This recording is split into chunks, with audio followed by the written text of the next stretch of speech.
Hey, it's Carrie. And Ashley. We welcome you to the Self-Care Cafe. We are both health professionals and moms and nature lovers and food lovers and love helping women get over dieting and just start living. We think that talking about bodies and perfect bodies and dieting is just boring. Did we put you to sleep there, Carrie? Yes. So if you are ready to ditch dieting and get to living and talk about more important things, then you are in the right place. We don't put shame and guilt on the menu here. You don't even have to tip us. Nope. Come hang with us. The advice is free. We want to have a bunch of girlfriends to just hang out with and get real with, and it's time to start living, ladies.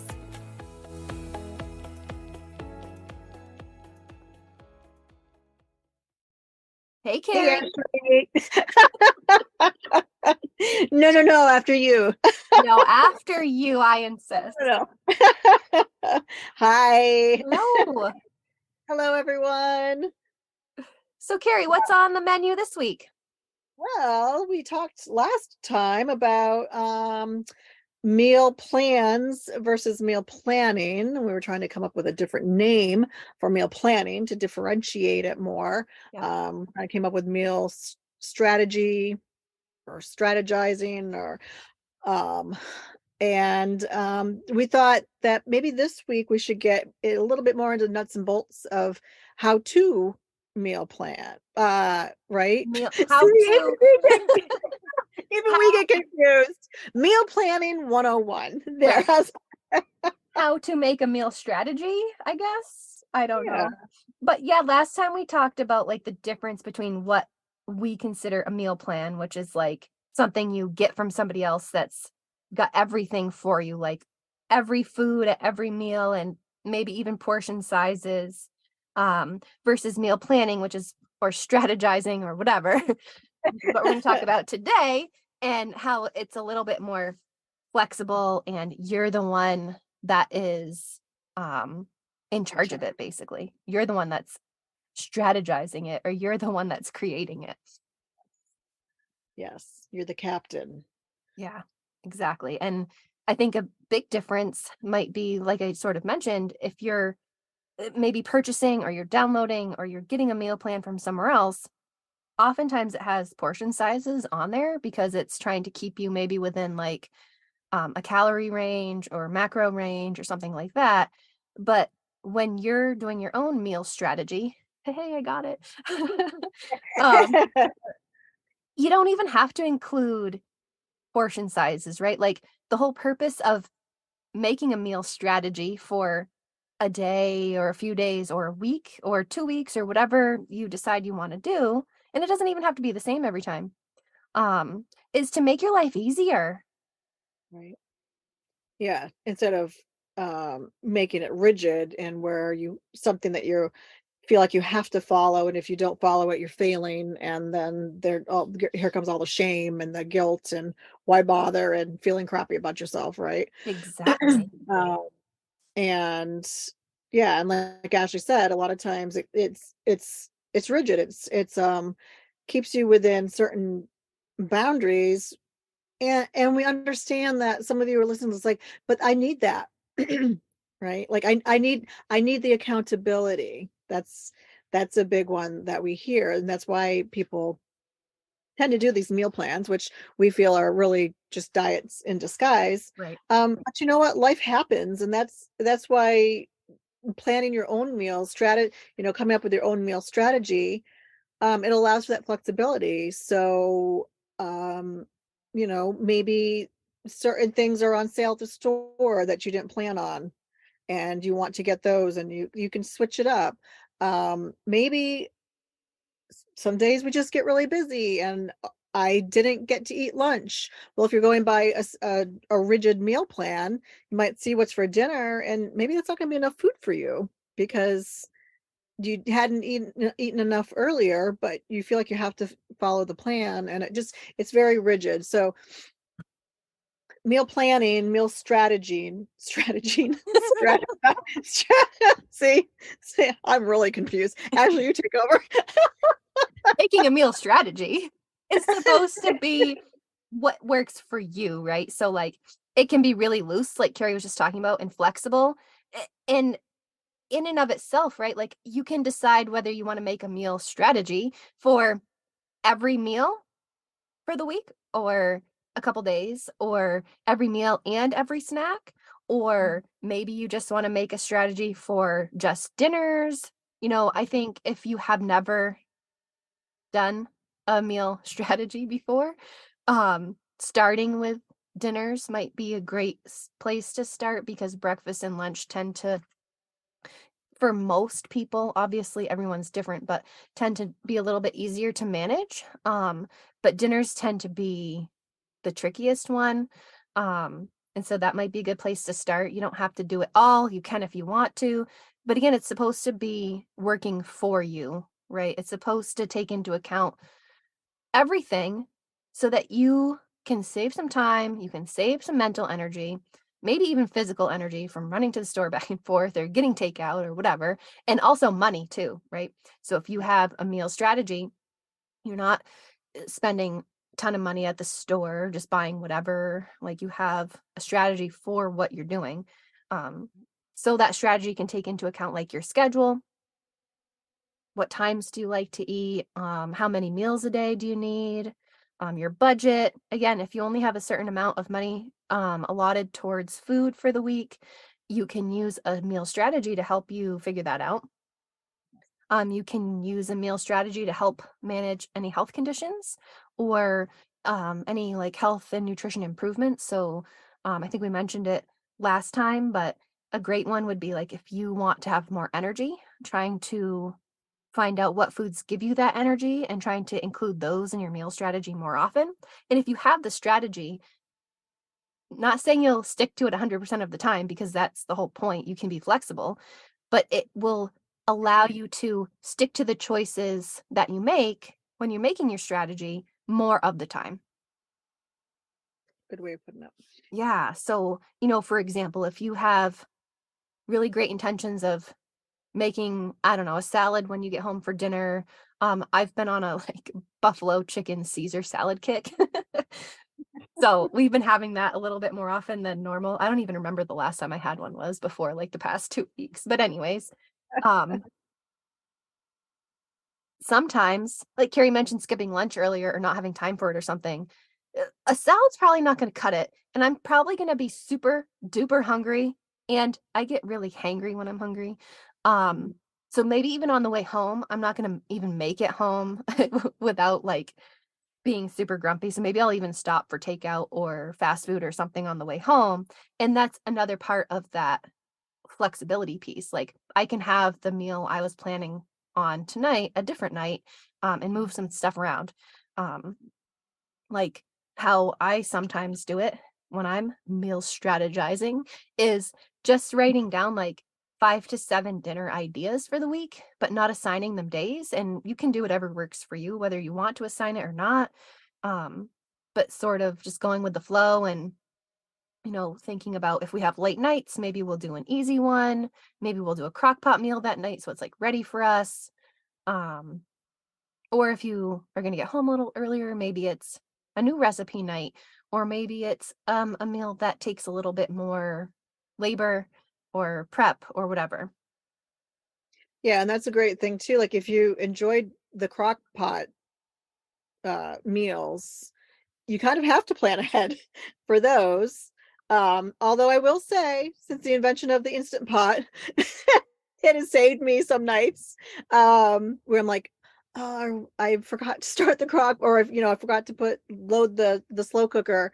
I'm like, oh, we have the Instant Pots, and so that has come in handy sometimes too. For sure. Um, but also with when you're doing meal strategies, you get to put your own preferences in. So it's not like someone is handing you, here's what you have to eat, and you're looking through the list like, ugh, I don't really, or I know that food does not agree with me. And it is so strict. And like Ashley had mentioned, If the meal plan that you're handed has a salad for dinner and, well, you didn't have time to eat your snack, afternoon snack or whatever it is, and you're really hungry at dinner and you eat the salad, but an hour or two later, now it's 8 or 9 o'clock and your tummy is rumbling and you're not going to be able to go to sleep with it like that, but your meal plan doesn't have a bedtime snack on it or anything like that, and then what do you do? Right. So it kind of takes, so a meal plan that is created by someone else, just a general one that is not specific to you, it kind of takes away your responsibility like we talked about before, but also your control. Yeah. uh right, like, you're handing your control and your power over to someone else to tell you what to eat. Um, that's just kinda how I see it anyway. Yeah, Uh, and another piece too is like it takes away your like your self trust or your body trust. yes, yes, thank you for bringing that up. Yeah. Yes, it's a huge one because that is a huge part of getting to know your body and, treating it with respect, is trusting it. And it can be hard because if you've kind of shoved that trust, we're kinda getting going on one of those tangents again, but um, following like that rigid meal plan is kind, you're telling your body, "Ah, sorry, I don't trust you to," you know. And it can, I mean, that's a whole other topic and there's a lot you can get into, like when you've been shoving that trust away for so long and ignoring your signals, it can take a while for them to sort of come back and for you to recognize them and things like that. That's a whole other topic, but just trust us when we say that following a rigid meal plan, kind of it ignores those things in yourself. Yeah. And also, when you're meal strategizing, you can take into account your food allergies or your food sensitivities. And then you get to decide when you're hungry and when you're full also. Yeah, and also you can plan for that. So if your meal plan is like breakfast, lunch, dinner, and a snack or two, but that's not normally how your body feels, like maybe you need more snacks, or maybe you need less snacks, or maybe you do a bunch of snacks instead of meals. Like you get to decide what the schedule kind of looks like, or how big the meals are are they even necessarily like, I feel like when we say snack versus meal, people have these notions about like what it might look like. And a large snack could totally be a meal, like depending on how you look at it. Like, is it just a meal of snack foods? Is that kind of like how you're thinking of it? Because that is a reasonable meal. If you get a bunch of the food groups and it keeps you satisfied and it keeps you full, there's no real rules except what Yeah, works for you. right. And it's interesting the snack thing because, um, so many people, oh, I shouldn't eat between meals. They picture snack foods as just being quote unquote junk food. Right. So I guess it depends on what meaning you put to that word snack. Mhm. It's not, doesn't have to be just potato chips, and we're not just saying that type, a snack a lot of times for me and like is some cheese and fruit, um, or some nuts and fruit, or carrots, I dip it in peanut butter, or, so it's when we say snack, um, it can be any, or it can be any of them, Right. like it might be a handful of chips or pretzels, or but it's not just those snacky foods that we think of Right. sometimes. Yeah, I think of snacking as like being proactive to not get so hungry before your next meal, right? So it's kind of like tying you over a little bit. Not to Yeah. mention that snacks can be really fun. That's a whole nother thing too. But I think of it like snacking proactively to be able to make it to your next meal without feeling like you're gonna pass out or feeling like you have to eat a horse at your meal. Because if you go into a meal at super high hunger level, you'll probably end up eating till you're uncomfortably full. Right. So it kind of levels things out a little bit. Yeah. Or like I've always said my natural eating pattern is more grazing. Mhm. Like I could just kind of graze. And some people feel like they can't do that and that's okay. But cuz I don't like getting that uncomfortable feeling. Yep. Um and so I just like more, it's not constant, but you know, um anyway, we're getting off topic again. Well, Uh not really though, because like your meal strategy might look different than somebody else's meal strategy. So if you were to plan out all the times that you're going to eat, you probably wouldn't if you're grazing a lot, but you could, and you would just stick in your sections might just have you might just have more sections of eating time than somebody yeah, else, right? yeah, right, Yeah. right, And it can look that way for anybody that needs that. There's no rules about you have to eat breakfast, lunch, dinner, um, without snacks, or you have to eat breakfast, lunch, dinner, and snacks. It all depends on what works for you. And I think right, that it depends too, because when I was working in a hospital full time, I would eat breakfast, I would eat lunch from the cafeteria. I would definitely have some snacks in between. And the lunches were usually they always had different options, but I always sort of did a bigger meal, I guess, at lunch, mhm, just because it was available to me. And now that I'm working mostly from home, I definitely don't make a big, huge lunch. yeah, Um, if I have leftovers, maybe, but my day looks a little bit more like Carrie was talking about, like grazing a little bit more. So depending on your schedule and all of that stuff, it totally changes how you might do meals or snacks too. right, right. So I just want to pause for a minute, because I have a feeling that some of our listeners, if they listen to our previous ones, like, well, these girls are intuitive eating. Wasn't intuitive eating like you don't meal plan, you just eat what you feel like eating at the time? That's a Mm, great point. Yeah. I feel like that's a pretty big misconception about intuitive eating is that you just eat whatever you want anytime, mhm, because intuitive eating is about listening to your body and nourishing your body in a way that helps you meet your health and nutrition, wants, needs, goals, however you like to think about it. And making a meal strategy is a great way to help you with that, because every night, if you don't have a plan for dinner, my mm, least favorite question in the world, what's for dinner? I don't want to think about that every day. I want it to be figured out for the most part. I want to have an idea of what I could make for dinner, and I just decide what it's going to be based on how I feel like what sounds good, and I want to know that everything is in my house that I need to make that meal, and then I do it. And right. if I can help myself with some shortcuts, and we'll talk about that in a minute probably, I'm totally going to do that.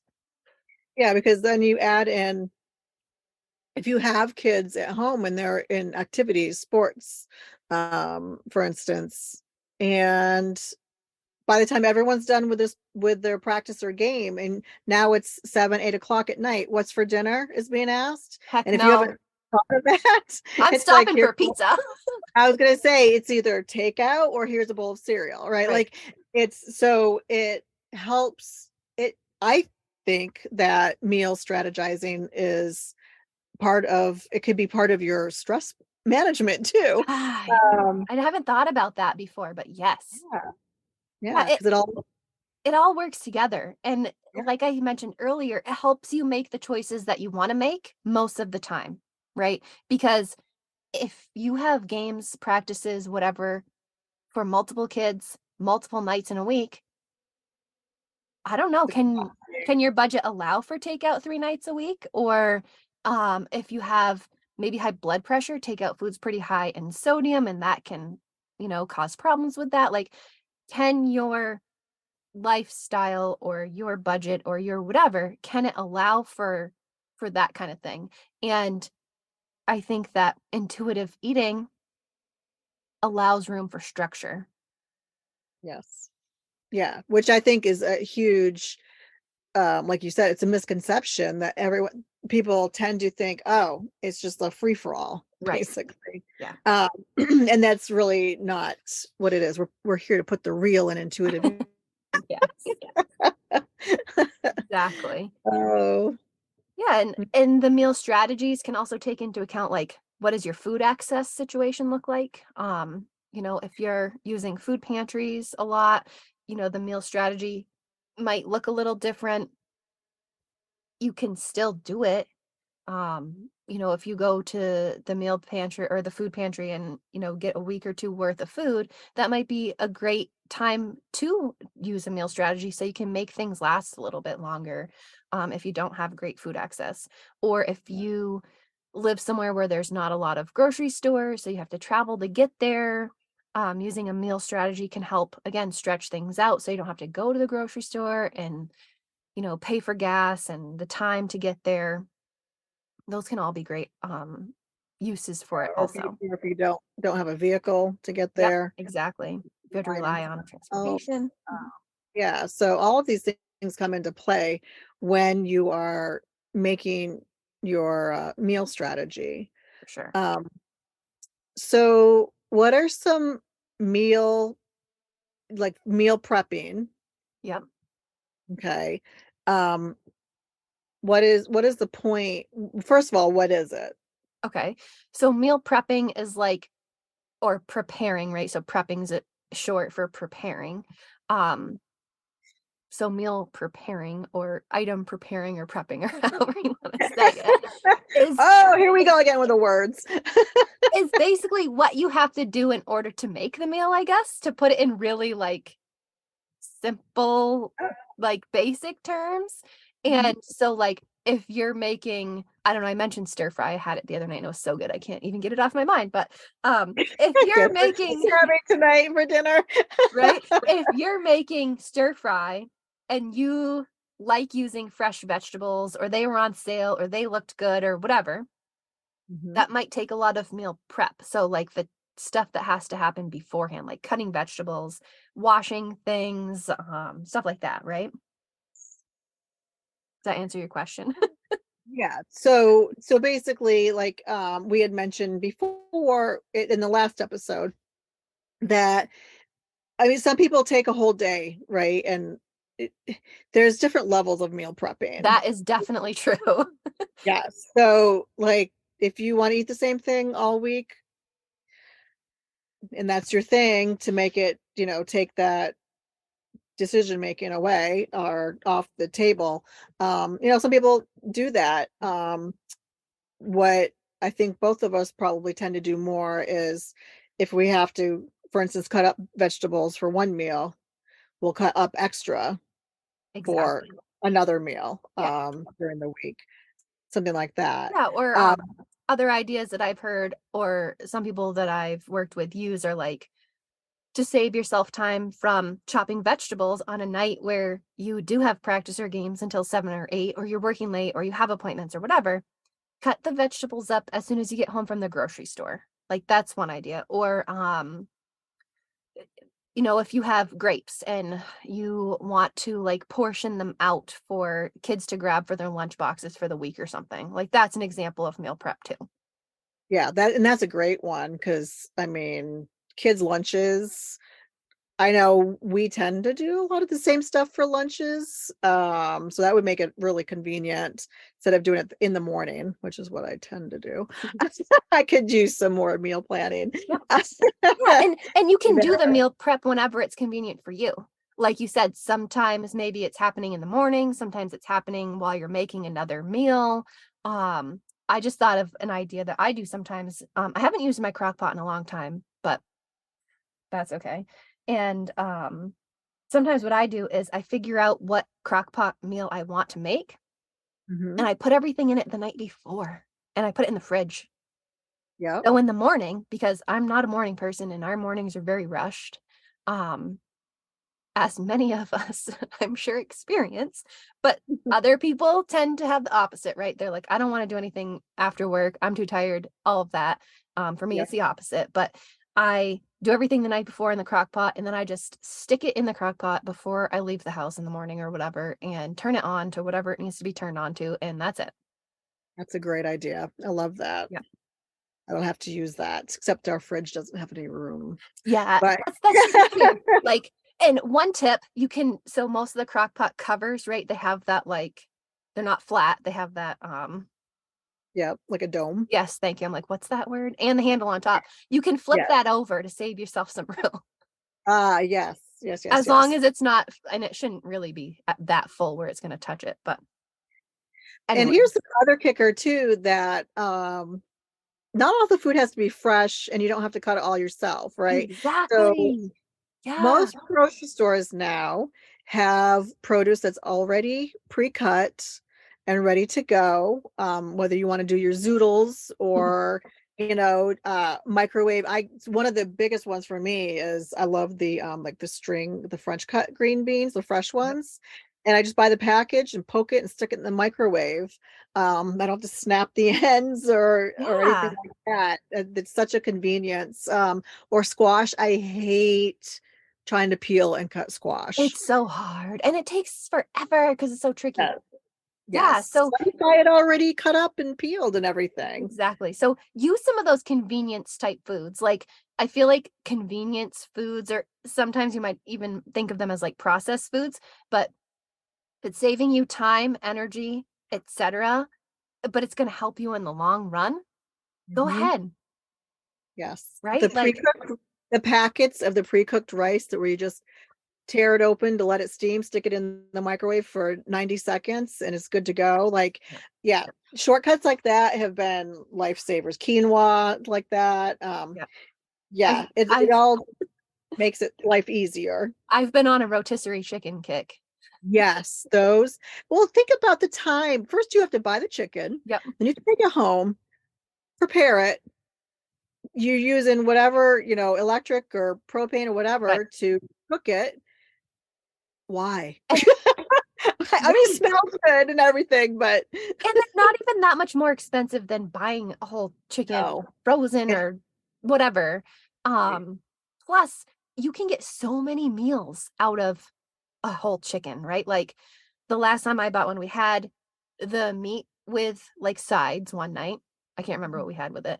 And then the next couple days we used it for like chicken salad sandwiches. And then once it was pretty picked over, I made my own stock.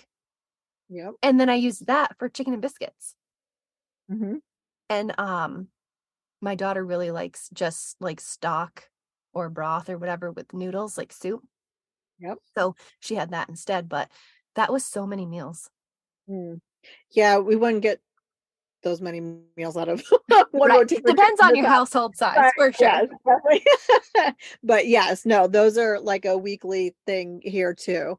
Yeah, so de try not to think of convenience foods as unhealthy because there are plenty of nutritious convenience foods that save a lot of time and hassle and For uh sure.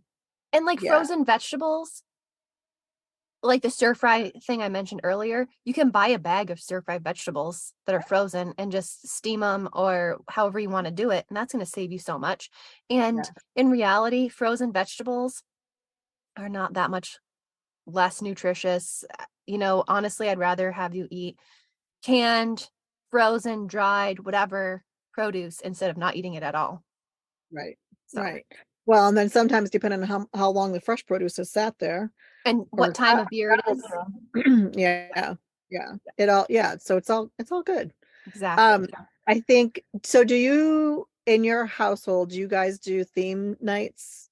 I go back and forth with it because I find that it's really helpful to do that, but I tend to um think about what sounds good that week instead of necessarily sticking to it. But I really like the idea of theme nights and it might be helpful for people just starting out with doing Yep. meal strategies. So what we mean by theme nights is like assigning a theme of a type of meal for each day of the week. So like meatless Monday or Taco taco Tuesday.